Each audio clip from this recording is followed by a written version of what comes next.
आप सबका स्वागत करता हूं प्रेस कॉन्फ्रेंस में। काफ़ी लंबे समय के बाद प्रेस के साथ आज यहां पर इंटरेक्शन हो रही है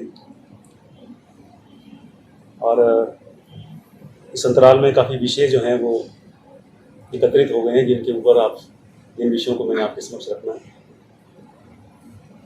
आज हम चर्चा करेंगे जो वर्तमान सरकार है उसकी कार्यशैली के ऊपर भी हम चर्चा करेंगे और किस प्रकार से हमारी पूर्व सरकार भारतीय जनता पार्टी की सरकार, जिसमें ठाकुर जयराम बतौर मुख्यमंत्री जिन्होंने 5 वर्ष काम किया,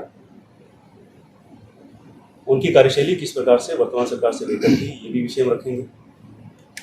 तीसरा, हमारे निर्वाचन क्षेत्र में जो विकास के कार्य हुए भारतीय जनता पार्टी सरकार के दौरान और अभी 6 महीने जो सरकार बने को हुए हैं, उसमें हमारे निर्वाचन क्षेत्र की हालत क्या है, स्थिति क्या है, वो विषय भी आपके समक्ष रखेंगे। एक और अन्य एक प्रदेशव्यापी इशू जो अभी हाल ही में खड़ा हुआ है, चंबा में एक निर्मम हत्या हुई है एक नौजवान की, वो विषय भी मैं आपके समक्ष रखूंगा।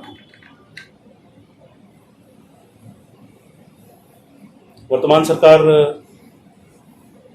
सत्ता में आई और कुछ ऐसे वादे उन्होंने लोगों से किए थे, लुभावने वादे, जो हमें तब लगता था कि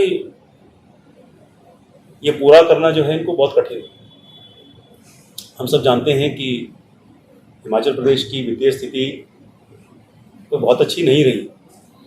हमारे अपने साधन संसाधन जो हैं वो बहुत कम हैं, हमारे अपने इनकम के सोर्सेज जो हैं वो बहुत कम हैं और बहुत हद तक जो है जो प्रदेश में विकास दिखाई देता है, काम दिखाई देता है, केंद्र से जो हमको धन मिलता है, केंद्रीय योजनाओं के तहत एक फिक्स अमाउंट जो हमको प्रत्येक योजना में स्टेट शेयर और सेंट्रल शेयर, उसमें किसी में 80% केंद्र सरकार का शेयर, किसी में 70% योजना के मुताबिक। तो केंद्र की योजनाएं और केंद्र की सहायता बहुत कारगर हिमाचल के लिए रहती है। तो हमें लगता था कि इन्होंने 10 जो गारंटियां दी कि इनको पूरा नहीं किया जा सकेगा, लेकिन इस ढंग से इन्होंने लोगों के बीच में सारा विषय रखा नहीं। ये ठीक है, विषय आपने उठाया। मैं तो हमारा जो आज का एजेंडा था उस पर मैंने अपने विचार रखे हैं और आपके प्रश्न भी इसमें जो, क्योंकि ये एक्सपेक्टेड होता है कि आपसे भी कुछ प्रश्न आएंगे और मैं आपका धन्यवाद करता हूं कि आपने इस विषय को भी यहाँ पर रखा है। जो मेजॉरिटी है इस समय, उन्होंने अविश्वास प्रस्ताव पर साइन किए नगर परिषद प्रमाण और भ्रष्टाचार का बोलबाला है आपकी नगर परिषद के अंदर। इसको कहने में मुझे कोई जो है वो आपत्ति नहीं है, जिसकी चर्चा जो है आज आम आदमी कर रहा है, पार्षद गण तो कर ही रहे हैं और जिस पार्टी की जो अध्यक्ष है यहाँ पर, उसी पार्टी के पार्षद जो हैं वो भी कह रहे हैं कि यहाँ पर सब कुछ अच्छा नहीं चला हुआ है नगर परिषद के, लेकिन सरकार जो है वो भ्रष्टाचारियों को संरक्षण दे रही है। सरकार ने कोई फैसला इसके ऊपर नहीं किया। चुनाव होना चाहिए था, दोबारा बदला जाना चाहिए था अध्यक्ष उपाध्यक्ष को, जो कि नहीं हो रहा है। सरकार का संरक्षण, सरकार का हाथ जो है वो भ्रष्टाचारियों के साथ है, ये मैं कहना चाहता हूँ। इसलिए कोई फैसला नहीं हो रहा है। आज भी जो प्रस्ताव जो है यहाँ से भेजा गया है, अविश्वास प्रस्ताव सरकार के विचार के लिए, भाजपा का क्या रवैया रहेगा कि अगर इस तो सरकार तो 6 महीने हम विचार करेंगे। हम अपने पार्टी के सब प्रमुख लोगों से बात करेंगे, प्रदेश में भी बात करेंगे और अगर मान लीजिए कोर्ट का भी हमें रुख करना पड़ेगा तो हम अदालत में भी जाएंगे इस विषय पर। सर, आपकी सरकार में कमेटियां जो मैक्सिमम रही हैं वो कांग्रेस की रही है और उसी दौरान आपकी सरकार के दौरान कई मुद्दे जो है भ्रष्टाचार के उठाए गए प्रभावों से, मगर आपकी तरफ से या आपकी पार्टी की तरफ से कोई प्रतिक्रिया नहीं हुई। क्या वजह रही? नहीं, प्रेस कॉन्फ्रेंस हुई थी, भाई साहब बैठे हैं हमारे यहाँ पर और अभी मुझे लगता है 1 महीना पहले इन्होंने एक बड़ी विस्तृत प्रेस कॉन्फ्रेंस सारे विषय को लेकर के की और अब क्योंकि अभी हाल ही में अभी पीछे चुनाव हुआ है, पार्टी का जो संगठन के जो कार्य हैं वो मंडल में बहुत ज़्यादा काम जो है मंडल को आ रहे हैं। सभी कार्यकर्ता संगठनात्मक तौर से अपने आप को सुदृढ़ करने में लगे हैं। हमारा महाजन संपर्क अभियान चला हुआ है और आपको मैं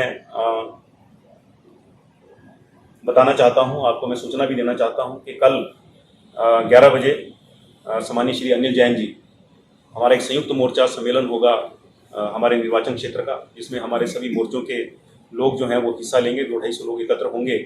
उनको अनिल जैन जी, जो पूर्व में हमारे राष्ट्रीय महामंत्री रहे और राज्यसभा के जो माननीय सदस्य हैं, कल उसको संबोधित करेंगे और कल वो पूरा दिन हमारे बीच में रहेंगे। आज शाम को वो यहाँ आ जाएंगे। तो ऐसा नहीं है कि इन विषयों के प्रति हम जागरूक नहीं हैं या हम इनको बोलना नहीं चाहते हैं। समय समय रहते जैसे भी पार्टी का हमें आदेश होगा इन विषयों पर हम गर्व दिन थे कि हमें इलाके को एक स्वास्थ्य मंत्री मिला, लेकिन आपके मंत्री होते हुए भी ईएसआई हॉस्पिटल में लास्ट स्टेज को छोड़ के 5 साल यहाँ के लोगों को बिना डॉक्टर के झेलना। जब आप लास्ट स्टेज में थे तो यहाँ कुछ डॉक्टर जो है उनकी पोस्टिंग की गई। कुछ नहीं, यहाँ 6 एडिशनल पोस्ट हमने क्रिएट की थी। मैं बता रहा हूँ, और डॉक्टर्स भी ज्वाइन किए क्रिएट की थी, हाँ जी। लेकिन उसमें कौन कौन से डॉक्टर थे? एनेस्थीसिया, जो यहाँ ऑपरेशन ही नहीं होते। अल्ट्रासाउंड मशीन का एक डॉक्टर था, यहाँ अल्ट्रा मशीन जो है 2.5 साल से बंद पड़ी थी और वो अपना फिर यहाँ से ट्रांसफ़र करके वहाँ चला गया कांगड़ा में। फिर एक और डॉक्टर आया। तो डॉक्टर की तो आपके टाइम में भी यहाँ, और ये ईएसआई इतना इम्पोर्टेंट हॉस्पिटल है कि यहाँ आसपास की इलाके की पता 20 से 25 पंचायतें यहाँ निर्भर हैं। कम से कम 20,000 जो कर्मचारी हैं कार्ड होल्डर जो वो निर्भर हैं। तो यहाँ अभी तक भी वो फैसिलिटीज आपके टाइम में भी नहीं थी और अभी भी नहीं। ऐसा नहीं है जी, हमने प्रयास किया और मैं तो स्वास्थ्य मंत्री का दायित्व मेरे पास जब ये कोरोना महामारी आई उस समय मुझे स्वास्थ्य मंत्री बनाया गया। आपको याद होगा, इससे पहले तो मेरे पास सहकारिता और सोशल जस्टिस डिपार्टमेंट था। वो डिपार्टमेंट में देखा वीपी सिंह परमार जी स्वास्थ्य मंत्री थे।